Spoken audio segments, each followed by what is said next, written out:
The deep dive के इस नए विश्लेषण सत्र में सभी सुनने वालों का बहुत बहुत स्वागत है।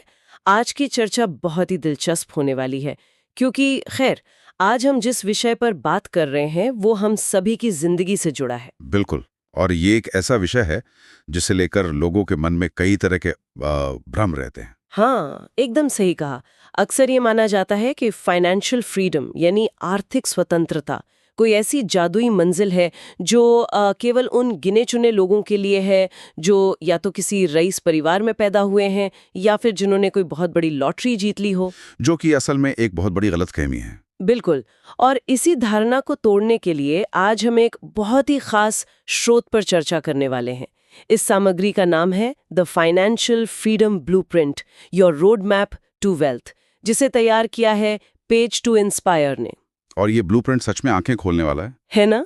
तो आज के इस डीप डाइव का मुख्य उद्देश्य यही समझना है कि आर्थिक आजादी कोई किस्मत का खेल नहीं है, ये असल में एक सिस्टम है। एक बहुत ही व्यावहारिक सिस्टम। हाँ, जरा एक ऐसे जीवन की कल्पना कीजिए जहाँ पैसा कमाने के लिए हर सुबह उठकर काम पर जाना कोई मजबूरी ना हो, जहाँ खर्चे निवेश से खुद ब खुद पूरे हो रहे हों और सबसे बड़ी बात, जहाँ समय पर पूरी तरह अपना नियंत्रण हो। सुनने में किसी सपने जैसा लगता है, लेकिन असल में ये मुमकिन है। बिल्कुल। और यही आज का हमारा मिशन है, इस पूरी प्रक्रिया को डिकोड करना। और मैं यहाँ ये जोड़ना चाहूंगा कि पेज टू इंस्पायर का ये ब्लूप्रिंट केवल कोई खोखले सिद्धांत या किताबी बातें नहीं परोसता। हाँ, ये एक प्रैक्टिकल गाइड है। एकदम सही।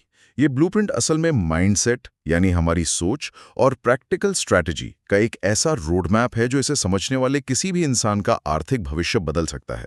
मतलब ये सिर्फ ये नहीं बताता कि क्या करना चाहिए, बल्कि ये गहराई से समझाता है कि उसे कैसे करना है। चलिए इसे थोड़ा और गहराई से समझते हैं।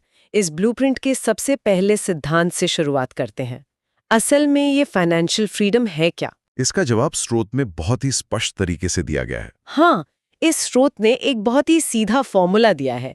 पैसिव इनकम यानी निष्क्रिय आय हमेशा खर्चों के बराबर या उससे ज्यादा होनी चाहिए। यही इसका मूल मंत्र है। सरल शब्दों में, जब आय किसी के सक्रिय काम पर निर्भर ना रहे। जी, लेकिन ब्लूप्रिंट सिर्फ यही नहीं रुकता। इस अवधारणा को और साफ करने के लिए आर्थिक जीवन को 5 अलग-अलग स्तरों में यानी 5 लेवल्स में बांटा गया है। और ये वर्गीकरण समझना बहुत जरूरी है। बिल्कुल। अगर कोई ये नहीं जानता कि वो अभी कहाँ खड़ा है, तो वो मंजिल तक कैसे पहुंचेगा? ब्लूप्रिंट के अनुसार पहला स्तर है सर्वाइवल यानी अस्तित्व बचाना, जहां बस महीने के अंत तक खर्चे पूरे करने की जद्दोजहद होती है। हाँ, तनख्वाह आती है और बिल भरने में खत्म हो जाती है। इसके बाद दूसरा स्तर आता है स्टेबिलिटी यानी स्थिरता। यहाँ एक सुरक्षित नौकरी होती है, बिल समय पर भर दिए जाते हैं और कोई बड़ा कर्ज नहीं होता। और शायद थोड़ी बहुत बचत भी होती है। पूरा ब्लूप्रिंट बात कर रहा है। बिल्कुल। चौथा स्तर है फ्रीडम यानी स्वतंत्रता। यहाँ काम करना एक विकल्प बन जाता है, मजबूरी नहीं। इंसान के निवेश इतने बड़े हो चुके होते हैं कि वे जीवन शैली का पूरा खर्च उठा सकते हैं।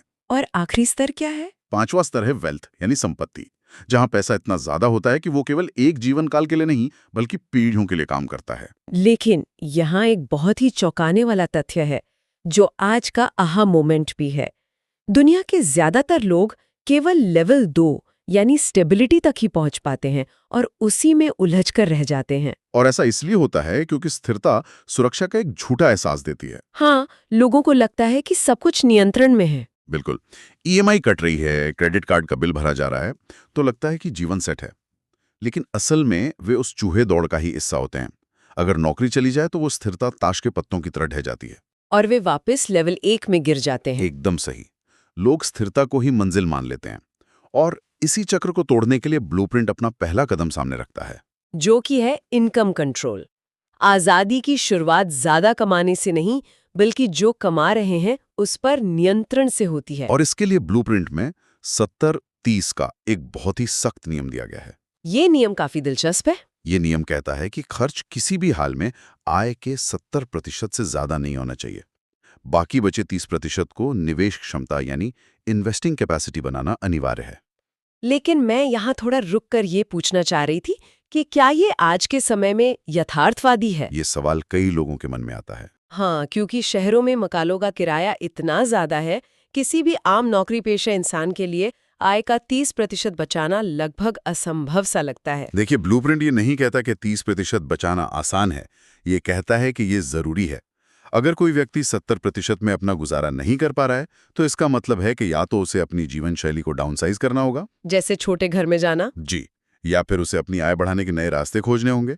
गणित बहुत क्रूर होता है। अगर निवेश के लिए क्षमता नहीं है, तो स्वतंत्रता कभी नहीं मिल सकती। ये कड़वी लेकिन जरूरी सच्चाई है। और जब ये नियंत्रण आ जाता है, तब हम दूसरे कदम पर आते हैं, इन्वेस्ट सिस्टमैटिकली, यानी व्यवस्थित निवेश। अगर हम इससे बड़े नजरिए से देखें तो निवेश की जो रणनीति ब्लूप्रिंट में समझाई गई है, वो किसी बड़े जैकपॉट के बारे में नहीं है। वो एक निरंतर प्रक्रिया है। बिल्कुल।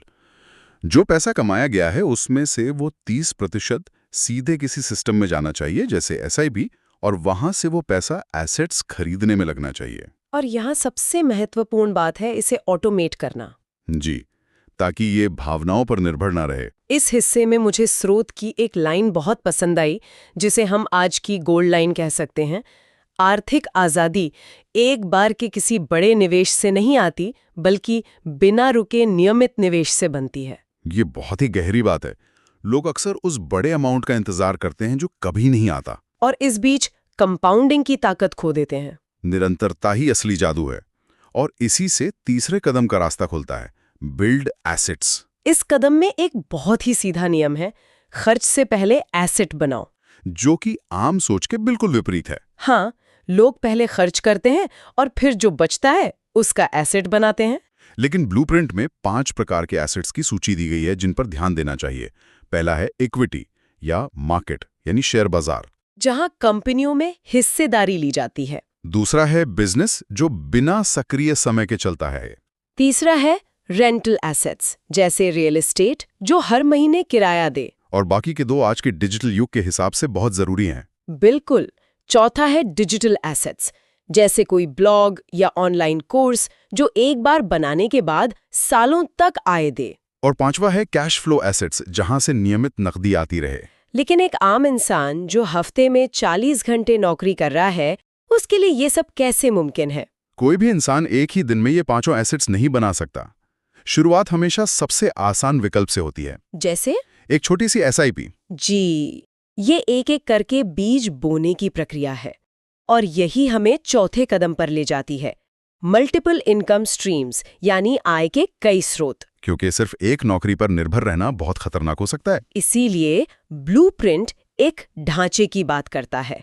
इसमें एक प्राइमरी इनकम होनी चाहिए, एक इन्वेस्टमेंट इनकम होनी चाहिए और एक साइड इनकम होनी चाहिए। और यहाँ सफलता का पैमाना भी दिया गया है।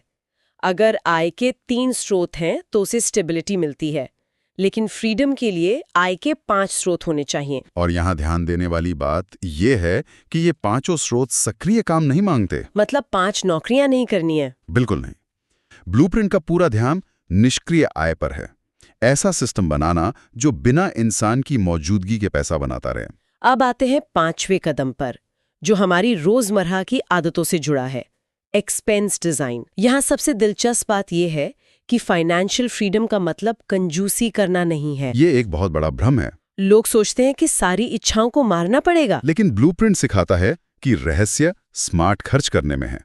नियम ये नहीं है कि खर्चे बिल्कुल खत्म कर दिए जाएं। नियम यह है कि खर्चे ना बढ़ाकर एसेट्स बढ़ाए जाएं, जिसे हम लाइफस्टाइल इन्फ्लेशन कहते हैं। आय बढ़ते ही लोग महंगी गाड़ियां ले लेते हैं। और यही गलती है। ब्लूप्रिंट कहता है कि जब आय बढ़े तो खर्चों को उसी स्तर पर रोक कर रखें और उस अतिरिक्त पैसे से नए एसेट्स खरीदें। और जब वो एसेट्स पैसा कमाने लगें, तब अपनी जीवन शैली को अपग्रेड करें। बिल्कुल। अपने एसेट्स की कमाई से खर्चे पूरे करना ही असली एक्सपेंस डिजाइन है। ये एक बहुत बड़ा माइंडसेट शिफ्ट है और ये रातों रात नहीं होता। इसी से हम छठे और आखिरी कदम पर पहुंचते हैं, टाइम होराइजन, यानी समय सीमा। ये इस प्रक्रिया का सबसे यथार्थवादी हिस्सा है। लोगों को लगता है कि 2 साल में अमीर बन जाएंगे, लेकिन स्रोत साफ बताता है कि इसमें 10 से 15 साल लगते हैं। मतलब फाइनेंशियल फ्रीडम का दूसरा नाम ही धैर्य है। एकदम सही। लगातार 30% बचाना, निवेश करना, बाजार के उतार चढ़ाव में टिके रहना, ये कोई 100 मीटर की दौड़ नहीं है। ये एक मैराथन है। और इसीलिए ज्यादातर लोग बीच में ही हार मान लेते। तो अगर हम आज के इस डीप डाइव का एक त्वरित सारांश निकालें, तो 5 मुख्य बिंदु सामने आते हैं।